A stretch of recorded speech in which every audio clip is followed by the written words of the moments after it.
Hello hi friends, welcome back to my new vlog. Priyanshi చూడండి నాకంటే ముందే లేచేసి మార్నింగ్ టూత్పేస్ట్తో ఎలా ఆడుకుంటుందో బిజీగా. అదేంటో అండి, మా పాప అయితే టూత్పేస్ట్లతోని ఇట్లా షాంపూలతోని షాంపూ బాటిల్స్ ఇట్లా పౌడర్ డబ్బాలతో వీటితోనే ఎక్కువగా ఆడుకుంటుంది.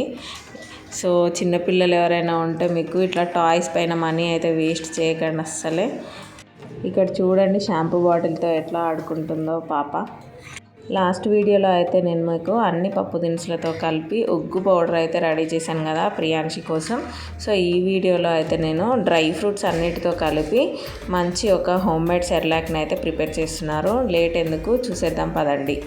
ఈ సెర్లాక్ పౌడర్ ప్రిపేర్ చేసుకోవడానికి ఏమేమి కావాలో చూపిస్తాను, చూసేయండి. సో పిస్తా తీసుకున్నాను నేను, అండ్ అలాగే అటుకులు, ఓట్స్, కాజు, బాదం, బొంగులు, ఫూల్ మకానా, అండ్ అలాగే వాటర్ మిలన్ సీడ్స్, పల్లీలు, వాల్నట్స్, నువ్వులు ఇవైతే తీసుకున్నాను. ఇంకా డ్రై ఫ్రూట్స్లో మీ చాయిస్ని బట్టి ఏవైనా తీసుకోవచ్చు. సో వీటిని అయితే నేను తీసుకున్నాను ప్రజెంట్. ఇప్పుడు ఈ డ్రై ఫ్రూట్స్ అన్నింటినీ మంచిగా డ్రై రోస్ట్ అయితే చేసుకుంటున్నాను. ముందుగా కడాయిలో అయితే ఫుల్ మక్కన వేసుకుంటున్నాను. ఇక్కడ ఇవి మంచి అరోమా వచ్చేంత వరకు అయితే మంచిగా ఫ్రై చేసుకోవాలి. ఇట్లా పప్పు దినుసులతో ఒక పౌడర్ అండ్ అలాగే డ్రై ఫ్రూట్స్తో ఒక పౌడర్, ఈ రెండు పౌడర్స్ అయితే మిక్సీ చేసి నేను ఇంట్లో పెట్టేసుకుంటాను ప్రియాంశి కోసం స్టోర్ చేసి. సో ఇక్కడ ఫూల్ మక్కన అయితే ఫ్రై అయిపోయాయి. ఇప్పుడు వీటిని ఒక ప్లేట్లోకి తీసుకున్నాను. నెక్స్ట్ మళ్ళీ కళాయి హీట్ చేసుకొని ఇందులో అటుకులు యాడ్ చేసుకుంటున్నాను నేను. ఇప్పుడు ఈ అటుకులని లైట్ బ్రౌన్ అయ్యేంత వరకు ఫ్రై చేసుకుంటున్నాను నేను. అటుకులు అయితే ఫ్రై అయిపోయాయి. నెక్స్ట్ అయితే వీటిని ఒక ప్లేట్లోకి తీసేసుకొని నెక్స్ట్ బొంగులు వేసుకొని వీటిని కూడా లైట్ బ్రౌన్ అయ్యేంత వరకు ఫ్రై చేసుకోవాలి.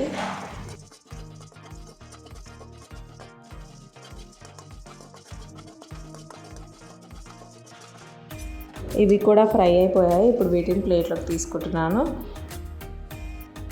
ఇప్పుడు బాదం వేసుకుంటున్నాను. వీటిని కూడా లైట్ బ్రౌన్ అయ్యేంత వరకు ఫ్రై చేసుకుంటున్నాను.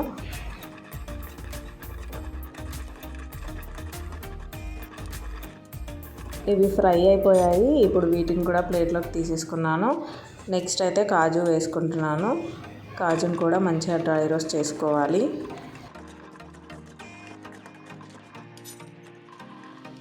కాజు కూడా ఫ్రై అయిపోయాయి. ఇప్పుడు వీటిని కూడా ప్లేట్లోకి తీసేసుకొని నెక్స్ట్ అయితే ఓట్స్ వేసుకొని ఫ్రై చేసుకుంటున్నాను. ఇవి లైట్ బ్రౌన్ అయ్యేంత వరకు ఫ్రై చేసుకోవాలి. ఇప్పుడు ఓట్స్ అయితే చాలా మంచిది. సో అందుకోసమని ఈ పౌడర్లో నేను ఓట్స్ కూడా మిక్స్ చేసేసుకుంటున్నాను. సో నెక్స్ట్ అయితే ఓట్స్ కూడా ఫ్రై అయిపోయాయి. ఇప్పుడు వీటిని కూడా ప్లేట్లోకి తీసేసుకున్నాను. నెక్స్ట్ అయితే పిస్తా యాడ్ చేసుకొని వీటిని కూడా లైట్గా ఫ్రై చేసుకుంటున్నాను. ఇప్పుడు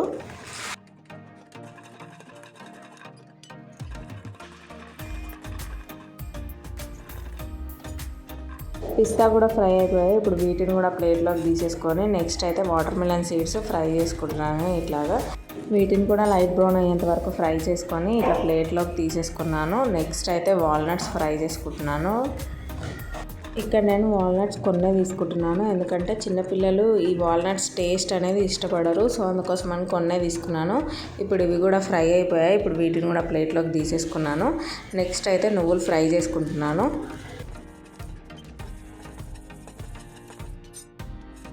ఇట్లాగా నువ్వులు కూడా ఫ్రై అయిన తర్వాత వీటిని కూడా ప్లేట్లోకి తీసేసుకొని నెక్స్ట్ అయితే పల్లీలు ఫ్రై చేసుకుంటున్నాను. ఈ పల్లీలను అయితే ఫ్రై చేసుకున్నాక నేను సపరేట్ ప్లేట్లోకి అయితే తీసుకుంటున్నాను, ఎందుకంటే ఇట్లా పల్లీలు ఫ్రై అయిన తర్వాత పొట్టు తీసేసుకొని మిక్సీ చేసేటప్పుడు యాడ్ చేసుకోవాలి. పొట్టు తీసుకోవాలి కాబట్టి సపరేట్ ప్లేట్లోకి యాడ్ చేసుకుంటున్నాను నేను. సో నెక్స్ట్ అయితే పల్లీలు కూడా ఫ్రై అయిపోయాయి. ఇప్పుడు నెక్స్ట్ అవిసె గింజలు కూడా యాడ్ చేసుకుంటున్నాను నేను కొన్ని. ఇప్పుడు వీటిని కూడా లైట్గా ఫ్రై చేసుకొని ప్లేట్లోకి తీసేసుకుంటున్నాను. నెక్స్ట్ ఇట్లాగా డ్రై ఫ్రూట్స్ అన్నీ ఫ్రై చేసుకొని ప్లేట్లోకి తీసేసుకున్న తర్వాత నెక్స్ట్ అయితే పల్లీలు పొట్టు తీసేసుకొని ఇట్లాగా యాడ్ చేసుకుంటున్నాను. ఇందులో యాడ్ చేసుకొని మంచిగా కలిపేసుకుంటున్నాను. ఇవన్నీ చల్లారిన తర్వాత మిక్సీలోకి వేసుకోవాలి. ఇప్పుడు ఈ డ్రై ఫ్రూట్స్ అన్నీ కంప్లీట్గా చల్లారిపోయాయి. నెక్స్ట్ అయితే వీటిని ఇట్లా మిక్సీ జార్లోకి అయితే తీసుకుంటున్నాను. ఇప్పుడు వీటిని అయితే మంచి ఒక మెత్తటి పౌడర్ లాగా అయితే మిక్సీ చేసేసుకుంటున్నాను. చూడండి మిక్సీ చేసిన తర్వాత ఎట్లా వచ్చేసిందో పౌడర్. సో ఈ టైప్లో ఉంటే సరిపోతుంది. సో ఇప్పుడు దీన్ని మొత్తాన్ని ఒక ప్లేట్లోకి తీసేసుకుంటున్నాను. ఇట్లా ఈ పౌడర్ మొత్తాన్ని ఇట్లా ప్లేట్లోకి తీసేసుకున్న తర్వాత ఉండలేం లేకుండా ఇట్లా చేతితో మెదుపుతూ ఇట్లా కలిపేసుకోవాలి పౌడర్ మొత్తాన్ని.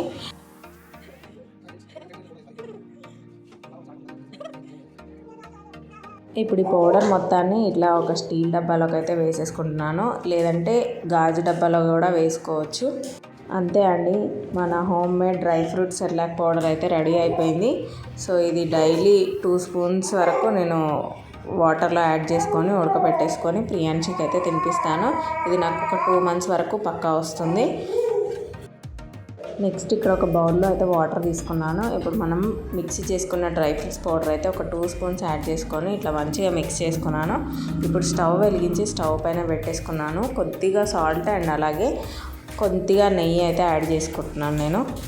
ఇప్పుడు దీన్ని బాగా ఉడికించుకుంటున్నాను. చాలా దగ్గరగా అయ్యేంత వరకు ఉడికించుకుంటున్నాను నేను ఇప్పుడు ప్రియాంశికి తినిపించడం కోసం. ఇదైతే చిన్నపిల్లలకి చాలా హెల్దీ అండి. అన్ని డ్రై ఫ్రూట్స్ వేసాం కదా, సో చాలా హెల్దీ. తొందరగా వెయిట్ గెయిన్ అవుతారు ఇది తినిపించడం వల్ల. సో బయట మార్కెట్లో దొరికే సెర్లాక్ పౌడర్స్ కంటే ఇంట్లో చేసుకోవడం అయితే చాలా బెటర్ కాబట్టి, సో న్యూ మదర్స్ ఎవరైనా ఉన్నా లేదంటే చిన్న బేబీస్ ఎవరికైనా ఉన్నా కూడా వాళ్ళైతే ఇంట్లో ఇట్లా ప్రిపేర్ చేసుకొని పిల్లలకైతే తినిపించండి. నెక్స్ట్ అయితే ఇది రెడీ అయిపోయింది. ఇది చల్లారిన తర్వాత ఇట్లా వెండి గిన్నెలోకి అయితే తీసేసుకుంటున్నాను ప్రియాంశికి తినిపించడం కోసం. ఇది ఇట్లా పల్చగా ఉంటే సరిపోతుంది, మరీ గట్టిగా అయినా కూడా తినిపించడానికి వీలుగా ఉండదు అండ్ అలాగే చిన్నపిల్లలకి డైజెషన్ కూడా అవ్వదు. సో అందుకని ఈ కన్సిస్టెన్సీ సరిపోతుంది. నెక్స్ట్ అయితే ఇట్లా ప్లేట్ రెడీ చేసుకున్నాను, కొన్ని హాట్ వాటర్ అండ్ అలాగే వెండి గిన్నెలో హోమ్ మేడ్ సెర్లాక్ అయితే రెడీ. సో ఇప్పుడు ప్రియాంశికి అయితే తినిపిస్తున్నాను ఇక్కడ. ఇట్లాగా ఇంట్లోనే డ్రై ఫ్రూట్స్ అన్నిటితో కలిపి ఇట్లా సెర్లాక్ పౌడర్ రెడీ చేసుకొని ప్రియాంశికి అయితే ఈవినింగ్ ఇట్లా ఉడకపెట్టేసి తినిపించేసాను. ఈ పౌడర్ని అయితే ఇంట్లో ఇంతకుముందు కూడా ప్రిపేర్ చేశాను, కానీ అది అయిపోయింది. సో ఇప్పుడు ఈసారి మళ్ళీ పౌడర్ చేసేటప్పుడు వీడియో తీయాలి అనేసి తీసి మీకు చూపిస్తున్నాను ఈ వీడియోలో అయితే. సో ఒకసారి ఇంట్లో మీరైతే ట్రై చేయండి ఇది. ఇట్లాగా డ్రై ఫ్రూట్స్తో చేసిన పౌడర్ అండ్ అలాగే లాస్ట్ వీడియోలో చేసిన పప్పు దినుసులతో చేసిన పౌడర్, ఈ 2 అండ్ అలాగే రాగి పిండి, ఈ 3 అయితే స్టోర్ ఉంచుకుంటాను ఇంట్లో నేను. సో ఈ 3 రిపీట్ చేస్తుంటాను. ఇట్లా తినిపించడం అవ్వగానే ఈవినింగ్ అయితే పక్కన ఇంట్లో పాపదైతే బర్త్డే ఉంటే వెళ్ళాము. వాళ్ళైతే ఇట్లా స్వీట్స్ చాక్లెట్స్ అయితే మాకు పంపించారు. సో అంతే అండి ఈరోజు వీడియో అయితే.